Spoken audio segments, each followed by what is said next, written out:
नमस्कार प्यारे विद्यार्थियों। जैसा कि हमने हमारे पिछले वीडियो क्लास में देखा कि क्रिस्टल जालक किसे कहते हैं, इकाई कोशिका किसे कहते हैं और इकाई कोशिकाओं के प्रकार के बारे में पढ़ा। साथ ही साथ हमने ये भी देखा कि इकाई कोशिका के अंदर उपस्थित कणों की यानी अवयवी कणों की फंडामेंटल पार्टिकल की कैलकुलेशन किस प्रकार से कर सकते हैं। कैलकुलेशन जब अपन ने की तो उस कैलकुलेशन के दौरान हमें एक दो बातें ध्यान में रखनी पड़ती हैं। वो बातें क्या हैं, उन बातों को मैं एक बार से फिर से रिमाइंड कर देता हूँ। जैसे कि इकाई कोशिका के यदि कॉर्नर पर यानी घन के कोने पर यदि कोई फंडामेंटल पार्टिकल है या कोई कंपोनेंट पार्टिकल है तो उस कण का जो योगदान है वो उस इकाई जिस कोशिका के कोने पर है उस कोशिका के लिए उसका योगदान होता है 1/8।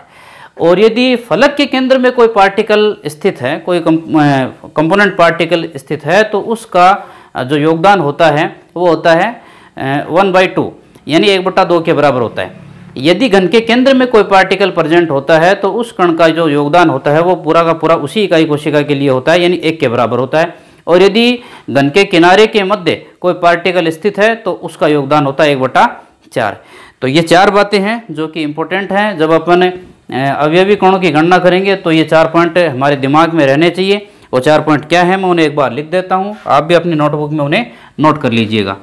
पहली जो बात है वो ये है कि घन के कोने पर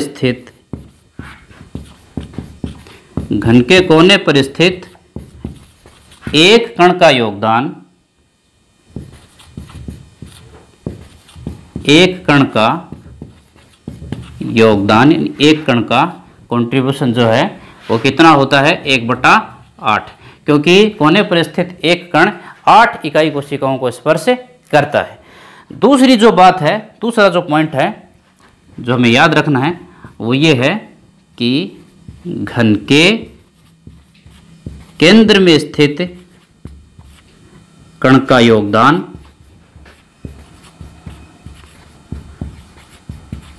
घन के केंद्र में स्थित कण का जो योगदान होता है वो कितने के बराबर होता है, वो इकाई के बराबर होता है। तीसरी जो बात हमें याद रखनी है वो ये है कि फलक के केंद्र में स्थित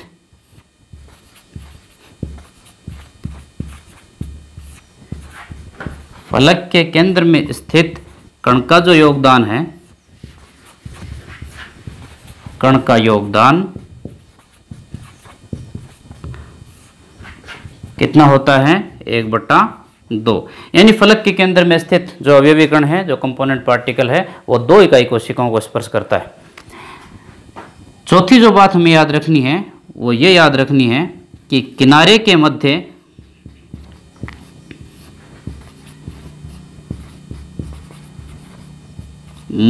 स्थित कण का योगदान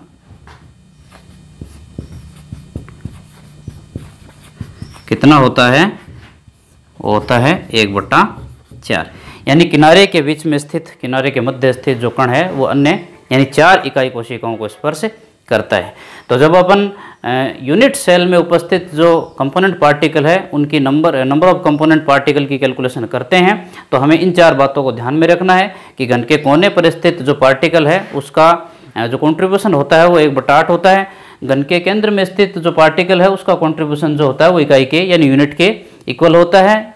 और फलक के केंद्र में स्थित पार्टिकल का जो कंट्रीब्यूशन है वो 1/2 के बराबर और किनारे के बीच में यानी किनारे के मध्य स्थित पार्टिकल का योगदान होता है वो 1/4 होता है यानी 1/4 के बराबर होता है। तो ये कुछ बातें थी जब अपन जो हमें याद रखनी है, ये हमारे काम की है, यूजफुल है। ये कब काम में आती हैं, जब अपन इकाई कोशिका में उपस्थित कणों की संख्या की कैलकुलेशन करते हैं। आज का जो वीडियो क्लास है ये आपके लिए बहुत ज़्यादा इम्पोर्टेंट होने वाला है, क्योंकि आज के इस टॉपिक जो कि अपन क्रिस्टल तंत्र है हमारा, आज के इस टॉपिक में से बोर्ड एग्जाम में हर बार कोई ना कोई किसी न किसी रूप में कोई क्वेश्चन पूछा जाता है। तो आज का ये जो वीडियो क्लास है ये आपके लिए बहुत ज़्यादा इम्पोर्टेंट है। तो आप अपनी कॉपी और पेंसिल लेकर के अपने नोट्स वीडियो के साथ साथ अपने नोट्स बनाते रहिए। तो आज का अपना जो टॉपिक है वो है क्रिस्टल तंत्र यानी क्रिस्टल सिस्टम। हमें यह पता है कि कोऑर्डिनेट कितने पढ़ते हैं अपन, कोऑर्डिनेट 3 होते हैं अपने, एक्स अक्ष, वाई अक्ष और जेड अक्ष। तो मैं कोऑर्डिनेट ड्रॉ कर देता हूँ। अपने पास कोऑर्डिनेट होते हैं 3। ये है अक्ष, ये हो गई अपनी एक्स अक्ष, ये हो गया आपका वाई अक्ष और ये हो गया आपका जेड अक्ष। और हमें यह भी पता है कि जो क्रिस्टलीय पदार्थ हैं, चाहे वो क्रिस्टलीय हो या क्रिस्टलीय हो, जो ठोस पदार्थ हैं वो किस प्रकार के होते हैं? त्रिविमीय होते हैं। त्रिविमीय का मतलब है कि इनकी लंबाई भी होती है, इनकी चौड़ाई भी होती है और इनकी ऊंचाई भी होती है। और इससे पहले अपन ने इकाई कोशिकाओं के बारे में पढ़ा और इकाई कोशिकाओं में हमने ये देखा कि जो इकाई कोशिकाएं हैं वो घनीय प्रकार की होती हैं, क्यूब टाइप में होती हैं, उनकी लंबाई होती है, चौड़ाई होती है, ऊंचाई होती है, यानी त्रिविमीय संरचनाएं हैं इकाई कोशिकाएं। अब हम क्या करते हैं, एक इकाई कोशिका को तीनों कोऑर्डिनेट्स के ऊपर रख देते हैं। अपन ने क्या किया, एक इकाई कोशिका ली, यानी एक डिब्बा या घन लिया, उस घन को अपन ने इन कोऑर्डिनेट्स के ऊपर रख दिया। तो रखने पर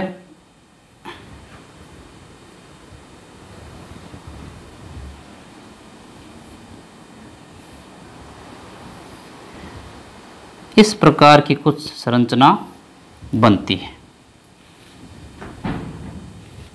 हमने एक इकाई कोशिका ली, यानी एक घन लिया और उस घन को अपन ने तीनों कोऑर्डिनेट्स के ऊपर रख दिया। कोऑर्डिनेट्स पर रखने के बाद हम देख रहे हैं कि जैसे मान लें कि ये घन की लंबाई है, ये चौड़ाई है और ये ऊंचाई है, या फिर ये लंबाई है, ये चौड़ाई है और ये ऊंचाई है, कुछ भी मान सकते हैं अपन। ये जो इकाई कोशिका है, ये इकाई कोशिका तीनों अक्षों के ऊपर एक निश्चित दूरी काटती है या कोई न कोई दूरी काटती है। जैसे अपन ये मान लें कि ये जो इकाई कोशिका है अपनी, ये इकाई कोशिका अक्ष पर इतनी दूरी काटती है, इतनी दूरी कवर करती है।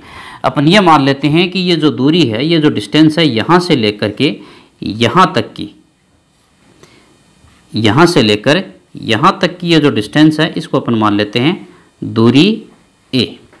यानी ये जो घन है ये अक्ष के ऊपर ए दूरी काटता है, यानी ए डिस्टेंस को बाइसेक्ट करता है।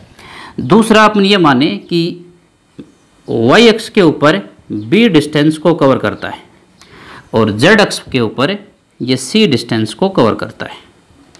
इस प्रकार इस इकाई कोशिका ने अक्ष पर दूरी ए, वाई अक्ष पर दूरी बी और जेड अक्ष के ऊपर दूरी सी कवर कर ली। तो अपने पास 3 दूरियां हो गई, दूरी ए, बी और सी। इसी प्रकार इस इकाई कोशिका में तीनों अक्षों के बीच में कोई न कोई एंगल, कोई न कोई कोण बनता है। जैसे अपन ये मान लें कि अक्ष और वाई अक्ष दोनों के बीच ये जो कोण बनता है, ये कोण, इस कोण को अपन मान लें अल्फा। इसी प्रकार वाई अक्ष और जेड अक्ष के बीच जो कोण बनता है, ये कोण, इस कोण को अपन मान लें बीटा। और इसी प्रकार जेड अक्ष और अक्ष के बीच ये जो कोण बनता है, ये जो एंगल बनता है, इस एंगल को हम मान लें गामा। तो इस प्रकार हमारे पास 3 एंगल आ गए, कोण, एंगल अल्फा, बीटा और गामा। 6 चीज़ें आ गई हमारे पास, 6 पैरामीटर आ गए हमारे पास, जिनमें से 3 दूरियां हैं और 3 कोण हैं। 3 इकाई कोशिका द्वारा जो 3 कोऑर्डिनेट है हमारे, उन तीनों कोऑर्डिनेटों पर काटी गई दूरियां ए, बी, सी और तीनों कोऑर्डिनेट्स के बीच बनने वाले कोण अल्फा, बीटा और गामा, ये 6 पैरामीटर आ गए। इन 6 पैरामीटर्स के बेस पर, इन 6 पैरामीटरों के आधार पर ये आ गए अपने पैरामीटर। और पैरामीटर संख्या में कितने अपने पास? 6 हैं, जिनमें से 3 तो डिस्टेंस हैं, 3 तो हैं अपने पास दूरियां और 3 ही अपने पास कोण है। 3 डिस्टेंस और 3 एंगल।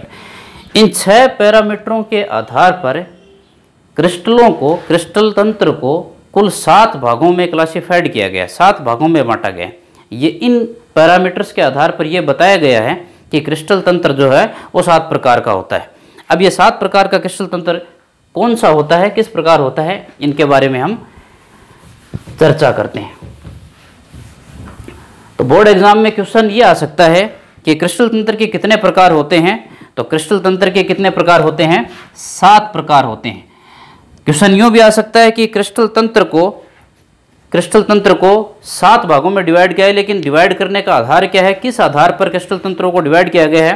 तो क्रिस्टल तंत्रों को 6 पैरामीटरों के आधार पर डिवाइड किया गया है, जिनमें से 3 तो दूरियां हैं नहीं, 3 तो तीनों कोऑर्डिनेट या तीनों निर्देशांकों पर क्रिस्टल द्वारा या इकाई कोशिका द्वारा काटी गई दूरियां, और 3 पैरामीटर हैं अक्षों के बीच बनने वाले कोणों के आधार पर। ये 6 पैरामीटर हैं, जिनमें से 3 दूरियां हैं और 3 कोण हैं। इन्हीं के आधार पर क्रिस्टल तंत्र को 7 भागों में डिवाइड किया गया। अब ये 7 प्रकार कौन कौन से हैं, ये बहुत ज़्यादा इंपॉर्टेंट हैं और इन्हीं पर क्वेश्चन पूछा जाता है।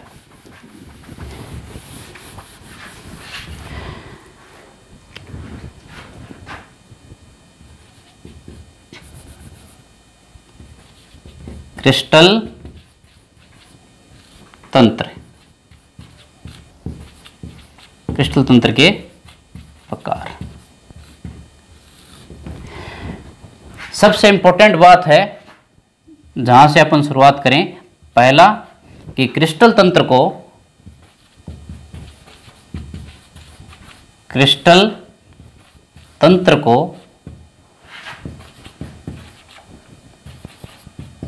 6 पैरामीटर्स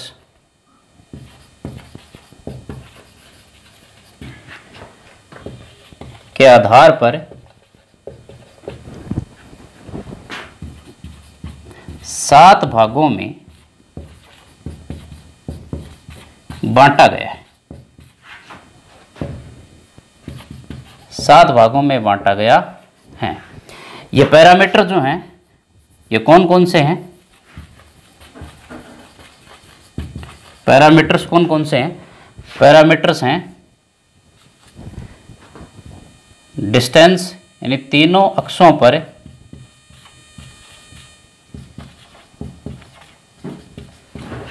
क्रिस्टल द्वारा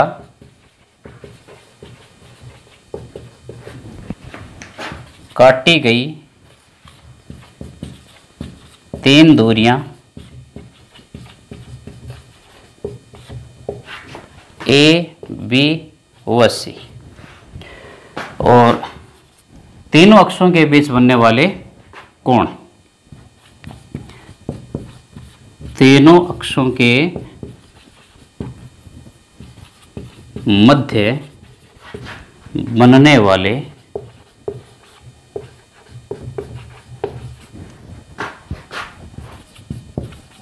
कोणों के आधार पर कोण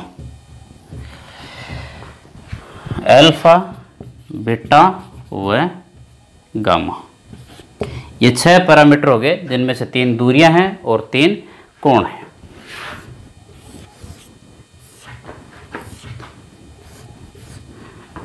ए, बी, सी, ये तो 3 दूरियां हैं, अल्फा, बीटा और गामा, ये 3 कोण हैं।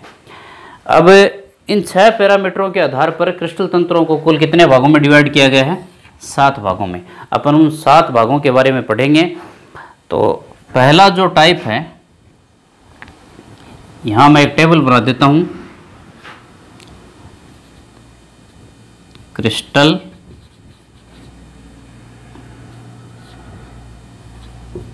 तंत्र का नाम,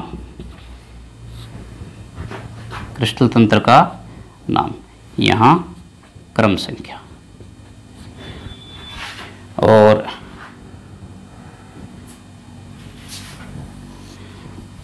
ये हो गए पैरामीटर। पैरामीटर अपने पास कितने हैं? 2 हैं। पैरामीटर कुल कितने हैं अपने पास? 2 पैरामीटर हैं। 2 प्रकार के हैं, जिनमें से एक तो है दूरी का और दूसरा है कोण का। और फिर अपन पढ़ेंगे, इस तरफ अपन लिख देते हैं इनके एग्जाम्पल। कुल 7 क्रिस्टल तंत्र अपने पास, 1, 2, 3, 4, 5, 6 और 7।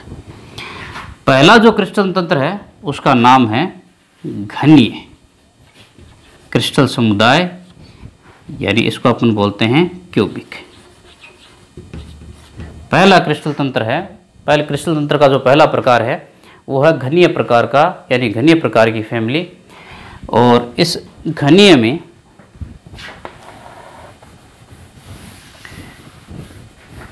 पहला प्रकार है अपना घनीय।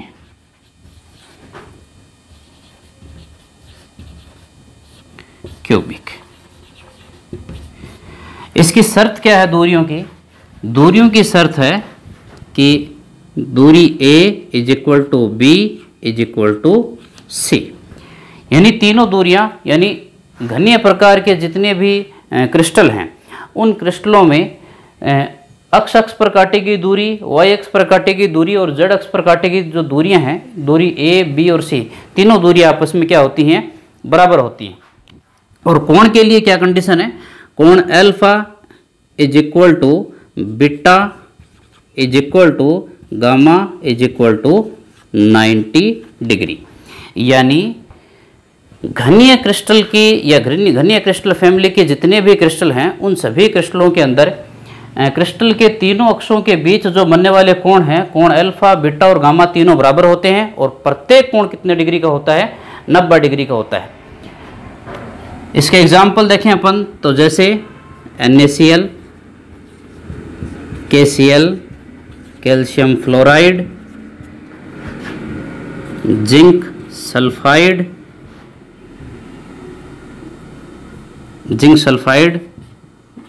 सिल्वर, गोल्ड, इस प्रकार के एग्जाम्पल इसमें मेंशन किए गए हैं। यानी ये जितने भी क्रिस्टल हैं ये घनीय क्रिस्टल फैमिली के मेंबर हैं। दूसरा जो क्रिस्टल समुदाय है वो है अपने पास द्विसमलंबाक्ष।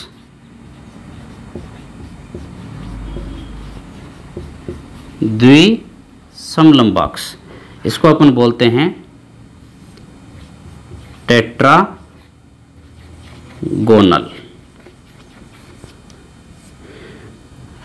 द्विसमलंबाक्ष वैसे तो ये रोम्बोहेड्रल है और इसका दूसरा नाम है चतुष्कोणीय।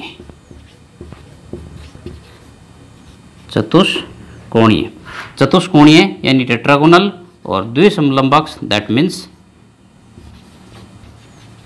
रोम्बोहेड्रल, दूसरी कैटेगरी है।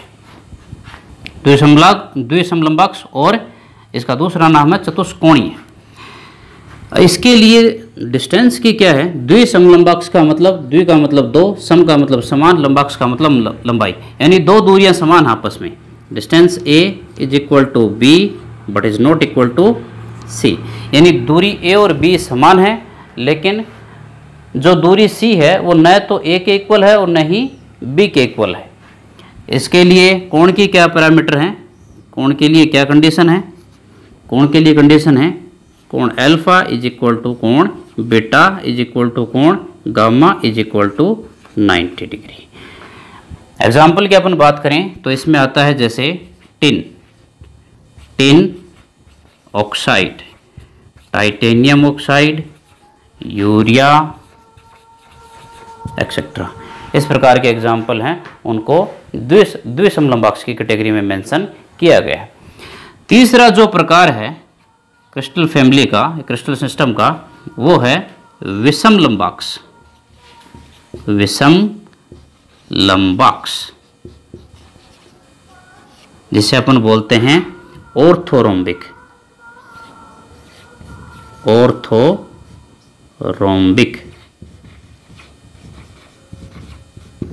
जिसे अपन बोलते हैं ऑर्थोरोम्बिक के लिए दूरी, जो डिस्टेंस के जो पैरामीटर हैं उनकी कंडीशन क्या है? उनकी कंडीशन है A is not equal B is not equal C। यानी इस प्रकार के क्रिस्टल तंत्र के जितने भी क्रिस्टल हैं उन क्रिस्टलों में क्रिस्टलोग्राफिक अक्षों पर, यानी तीनों कोऑर्डिनेट्स के ऊपर जो काटी गई डिस्टेंस है, दूरियां हैं, उनमें से कोई भी दूरी आपस में एक दूसरे के बराबर नहीं होती हैं। सारी ही कैसी होती हैं? विषम होती हैं। सभी विषम लंबाइयाँ होती हैं, यानी सारी लंबाइयाँ एक दूसरे से अलग अलग प्रकार की होती हैं। इनके लिए कोण की क्या डिस्टेंस है? कोण की जो क्या कंडीशन है वो कंडीशन हो गई alpha is equal to beta is equal to gamma is equal to 90 degree. यानी क्रिस्टलोग्राफिक अक्षों पर या तीनों कोऑर्डिनेट्स के बीच बनने वाले जो कोण हैं तीनों कोण बराबर होते हैं और प्रत्येक कोण कितने डिग्री का होता है, 90 डिग्री का होता है। यदि अपन इसके एग्जाम्पल्स की बात करें तो इसमें एग्जाम्पल आ गया कॉपर सल्फाइड, विषम लंबाक्ष गंधक, नेक्स्ट इसमें आ गया बेरियम सल्फेट, इसमें आ गया पोटेशियम सल्फेट, नेक्स्ट इसमें आ गया potassium nitrate that is iodine. तो इस प्रकार के जो एग्जाम्पल हैं, अल्फा सल्फर, इस प्रकार के एग्जाम्पल हैं वो ऑर्थोरोम्बिक यानी विषम लंबाक्ष क्रिस्टल फैमिली के अंतर्गत मेंशन किया गया है। चौथा जो टाइप है क्रिस्टल फैमिली का उसे अपन बोलते हैं एकंताक्ष यानी मोनोक्लिनिक। अब एकंताक्ष की डिस्टेंस के जो पैरामीटर हैं उनकी कंडीशन क्या है? कंडीशन हो गई A is not equal to B is not equal to C। और जो एंगल हैं, जो कोण हैं, उनकी क्या कंडीशन है? उनकी कंडीशन हो गई A is equal to B is equal to 90 degree, gamma is not equal to 90 degree. यानी क्रिस्टलोग्राफिक अक्षों पर या तीनों कोऑर्डिनेट्स के बीच बनने वाले दो कोण आपस में बराबर रहेंगे और दोनों कोण कितने डिग्री के रहेंगे? 90-90 के। तीसरा जो कोण है वो इन दोनों के बराबर भी नहीं होगा और कितने डिग्री का नहीं होगा? 90 डिग्री का नहीं होगा। तो ये कोण की, ये दूरियों की शर्त हो गई इनकी और ये हो गई कोणों की शर्त। इसमें एग्जाम्पल क्या पढ़ेंगे अपन? इसमें अपन एग्जाम्पल पढ़ते हैं copper sulphate dihydrate H2O। Next example क्या होगा इसमें? नेक्स्ट एग्जाम्पल हो गया इसमें सोडियम सल्फेट 10H2O। नेक्स्ट आ गया इसमें बीटा या एकंताक्ष सल्फर। तो इस प्रकार के जो एग्जाम्पल हैं वो मोनोक्लिनिक जो फैमिली है क्रिस्टल क्लास की उसमें मेंशन किया गया है। चौथा जो अपना पांचवा जो अपना टाइप है क्रिस्टल फैमिली का वो है त्रिंताक्ष, दैट मीन्स ट्राइक्लिनिक। इसके लिए दूरी जो पैरामीटर है उनकी कंडीशन क्या हो गई? दूरी की कंडीशन हो गई A is not equal to B is not equal to C। यानी क्रिस्टलोग्राफिक अक्षों पर कांटे की जो तीन दूरियां हैं, तीनों दूरियां आपस में एक दूसरे के अलग अलग होंगी, कोई सी भी दूरी एक दूसरे के समान नहीं होगी। इसके लिए एंगल की कंडीशन क्या हो गई? Alpha is not equal to beta is not equal to gamma is not equal to 90 degree. Crystallographic अक्षों पर बनाए गए जो तीन कोण हैं अल्फा बीटा गामा, तीनों में से कोई सा भी कोण एक दूसरे के बराबर नहीं होगा और कोई सा भी कोण 90 डिग्री के इक्वल नहीं होगा, 90 से अलग होंगे। अगर अपन इसके एग्जाम्पल की बात करें तो एग्जाम्पल आ गया इसमें जैसे कॉपर सल्फेट पेंटाहाइड्रेट। नेक्स्ट आ गया जैसे बोरिक एसिड H3BO3। नेक्स्ट आ गया जैसे इसमें सोडियम डाइक्रोमेट Na2Cr2O7। इस प्रकार के एग्जाम्पल इसमें मेंशन किए गए हैं। नेक्स्ट जो अगली क्रिस्टल क्लास है अपनी छठी, उसमें उसे अपन बोलते हैं षटकोणीय यानी हेक्सागोनल। हेक्सागोनल की जो डिस्टेंस की जो कंडीशन है वो क्या होती है? A is equal to B but is not equal to C। यानी जो तीन दूरियां हैं, तीन दूरियों में से दो दूरियां आपस में बराबर रहेंगी और तीसरी दूरी उन दोनों दूरियों से भिन्न रहेगी। नेक्स्ट इसमें एंगल्स की कंडीशन क्या हो गई? Alpha is equal to beta is equal to 90 degree, यानी दो कोण 90 डिग्री के रहेंगे, gamma is equal to 120 degree. तीसरा जो कोण है, तीसरा जो एंगल है वो कितने डिग्री का रहेगा? 120 डिग्री का रहेगा। इसमें एग्जाम्पल की अगर अपन बात करें तो एग्जाम्पल जैसे ग्रेफाइट, नेक्स्ट एग्जाम्पल जैसे कैडमियम हो गया, कैडमियम सल्फाइड हो गया, जिंक ऑक्साइड हो गया। इस प्रकार के जो एग्जाम्पल हैं उनको इसमें मेंशन किया गया है। अगला जो अपना 7वां जो क्रिस्टल क्लास है वो है 7वीं जो क्रिस्टल क्लास है अपनी वो है त्रिकोणीय, जिसे अपन बोलते हैं ट्राइगोनल। ये अपनी अंतिम यानी 7वीं क्रिस्टल क्लास है।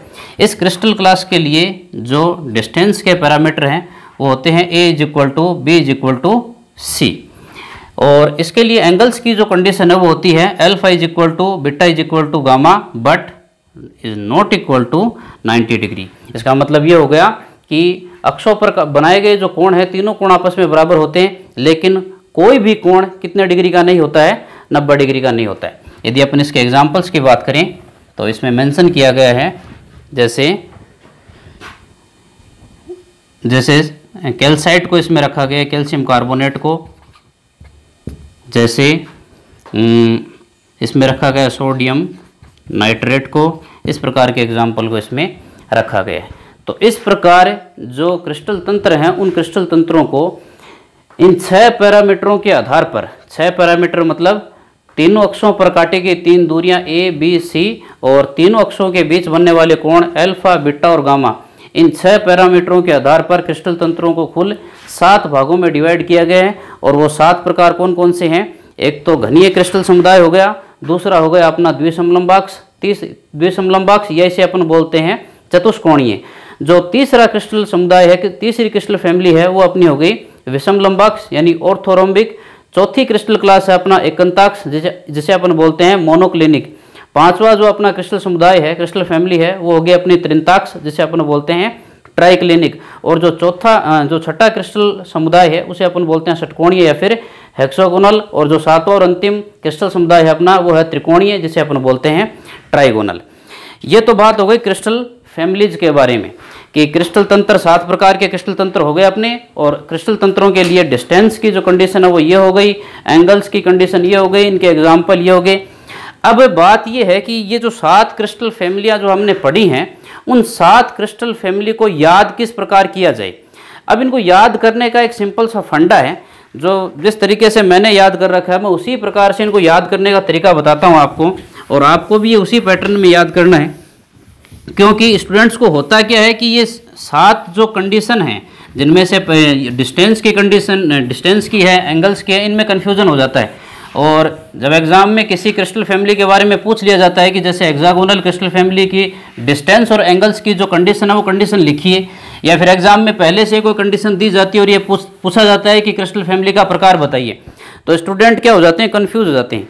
इसके लिए अपने को याद किस प्रकार रखना है, इसे याद रखने के लिए अपन ट्रिक यूज करते हैं। जैसे अपने पास क्रिस्टल फैमिली कौन कौन सी है, पहली जो क्रिस्टल फैमिली है अपनी वो है इसी क्रम में, जिस क्रम में मैं बता रहा हूं ये आपको भी उसी क्रम में याद रखनी है। जैसे पहली क्रिस्टल क्लास है अपनी क्यूबिक जिसे अपन बोलते हैं घनीय। दूसरी क्रिस्टल क्लास है अपनी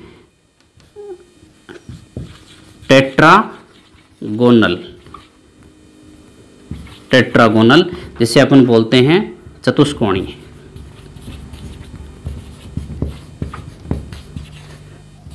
चतुष्कोणीय या इसका दूसरा नाम है द्विसमलंबाक्ष या फिर रोम्बोहेड्रल भी बोलते हैं अपन इसे। तीसरी जो क्रिस्टल क्लास है अपनी उसे अपन बोलते हैं ऑर्थोरोम्बिक, इसे अपन बोलते हैं विषम लंबाक्ष। विषम लंबाक्ष। नेक्स्ट जो अपना अगला क्रिस्टल समुदाय है, क्रिस्टल फैमिली है,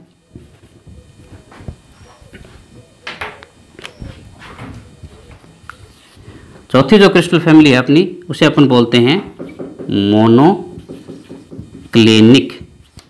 मोनोक्लिनिक यानी एकंताक्ष।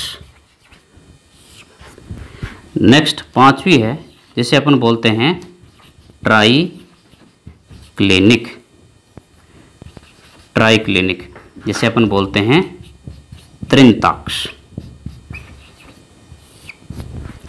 छठा जो क्रिस्टल फैमिली है अपनी उसे अपन बोलते हैं हेक्सागोनल, हेक्सागोनल यानी षटकोणीय। नेक्स्ट जो अपना सातवां है और अंतिम है इसे अपन बोलते हैं ट्राईगोनल यानी त्रिकोणीय। अब इनको याद किस प्रकार रखना अपने को, अपने पास से 6 पैरामीटर हैं, 3 डिस्टेंस हैं और 3 एंगल हैं। ये अपन डिस्टेंस लिख देते हैं, यहाँ दूरी के बारे में लिख देते हैं अपन, और यहाँ लिख देते हैं अपन कोण के बारे में। दूरी लिख दी मैंने, A is equal to B is equal to C. A is equal to कुछ नहीं करना, सभी में इसी प्रकार से लिख देना अपने को, is equal to B is equal to C. A is equal to B is equal to C. A is equal to B is equal to C. A is equal to B is equal to C. इसी प्रकार same pattern रखते हुए अंत तक जाना अपने को।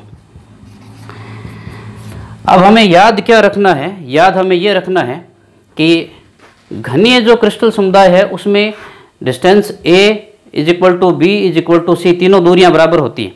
अब जैसे जैसे अपन नीचे आएंगे, ऊपर और नीचे समान पैटर्न को यूज करना अपने को। जैसे क्यूबिक जो क्रिस्टल क्लास है उसमें तीनों दूरियां आपस में बराबर होती हैं, उसी प्रकार जो ट्राइगोनल क्रिस्टल फैमिली है अपनी त्रिकोणीय, उसमें भी तीनों दूरियां क्या होती है आपस में बराबर होती हैं। अब अपन ऊपर से और नीचे से, ऊपर से भी नीचे आएंगे और नीचे से अपन जाएंगे ऊपर, दोनों प्रक्रियाएं एक साथ करेंगे। अपन ऊपर से तीनों दूरियां बराबर है, ऊपर से एक स्टेप नीचे आए तो अपन ने एक को काट दिया, नीचे से ऊपर गए अपन तो अपन ने एक को काट दिया। यानी इसमें तीनों दूरियां बराबर, इसमें 2 दूरियां बराबर, यहाँ तीनों दूरियां बराबर, यहाँ 2 दूरियां बराबर। फिर एक स्टेप और ऊपर जाते हैं, यहाँ आपने एक को काट दिया है, अब नीचे आओगे तो दोनों को काट देना है। ये अपन ने दोनों को काट दिया। यहाँ से भी नीचे से ऊपर गए, दोनों को काट देना है। अब जो बीच में एक बच गया, इसके ऊपर नीचे दोनों काटे हुए हैं, दोनों दूरियां आपस में दोनों जो इक्वल के साइन है वो अपन ने काट दिए हैं। तो यहाँ पर भी ऐसा ही करना है कि जो बीच में रह गया उसके भी दोनों इक्वल के साइनों को काट देना है। तो ये तो हो गई इनकी जो डिस्टेंस है उनकी कंडीशन, कि इसमें तीनों दूरियां बराबर, एक दूरी को काट दिया फिर 2 दूरी काट दी। जिस प्रकार से अपन ऊपर कर रहे हैं प्रक्रिया, वही प्रक्रिया नीचे से अपनानी है। नीचे की तीनों दूरियां आपस में बराबर है। जैसे ऊपर जाते हैं अपन ने एक काट दिया, बीच में एक बच जाता है एकंताक्ष का, उसमें भी अपन दोनों दूरियां आपस में काट देते हैं। अब कोण की शर्त याद रखने के लिए क्या करते हैं अपन, कोण की शर्त alpha is equal to beta is equal to gamma is equal to 90 degree. कुछ याद नहीं रखना है, इतना ही याद रखना है कि जो ऊपर की जो तीनों क्रिस्टल क्लास है उन तीनों क्रिस्टल क्लासों के लिए ये कंडीशन सेम रहेगी। यहाँ भी alpha is equal to beta is equal to gamma is equal to 90 degree, same यही कंडीशन यहाँ रहेगी। Alpha is equal to beta is equal to gamma is equal to 90 degree. ये तीनों कंडीशन पहले तीनों क्रिस्टल क्लासों के लिए सेम रहेगी। और फिर अपन नीचे आते हैं एकंताक्ष के ऊपर। एकंताक्ष में आपको याद रखना है, उससे पहले कुछ विशेष बात है। जैसे ट्राइक्लिनिक है, ये सबसे ज़्यादा असममित क्रिस्टल क्लास है, असममित है सबसे ज़्यादा।